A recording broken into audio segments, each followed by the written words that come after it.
लाठी हुरदी ढोलिया में ओ तारा ढोलिया में ताहा दुनु फुलौना फोरदी चोलिया के ओ तारा चोलिया के गोरी दीह सब भाला सटाई गोरी भगबू तू ही तो चिलाई कोनो नीचावा से भाला तू रदी तारा ढोलिया में हैया खड़ा के लाठी हुरदी ढोलिया में ओ तारा ढोलिया में ताहार दुनु फुलौना फोरदी चोलिया के ओ तारा चोलिया के हैया खड़ा के लाठी हुरदी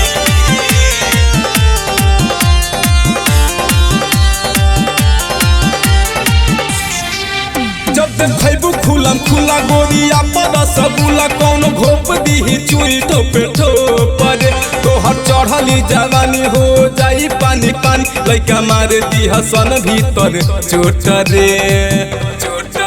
जब तक खैबू खुलम खुला गोरिया पर सबूला कौन घोप दी चुई ठोपे ठोपर तोहर चढ़ली जवानी हो जाई पानी पानी लइका मार दी हसन भीतर चोट रे जब भाला के नोखी सटाई गोरी भगबू तू ही तो चिलाई जब डोली हसन नोट हई तहारा घघरिया में हैया खड़ा के लाठी हुरदी ढोलिया में ओ तारा ढोलिया में ताहार दुनु फुलौना फोरदी चोलिया के ओ तारा चोलिया के हैया खड़ा के लाठी हुरदी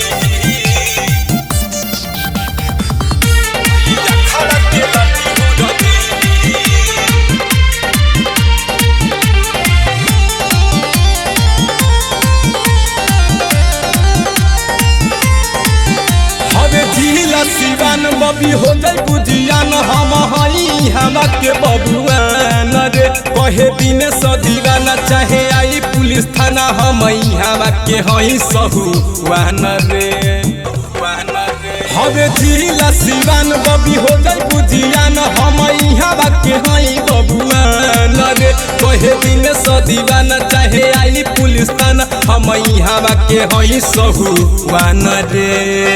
हरे नीरज न दान न छोड़ी सर पैबू जे लहंगा के डोरी अब खोस दी न मरी तहारा घघरिया में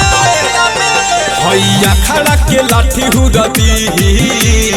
ढोलिया में ओ तारा ढोलिया में ताहार दुनु फुलौना फोरदी चोलिया के ओ तारा चोलिया के उमा स्टूडियो केसरी बाजार।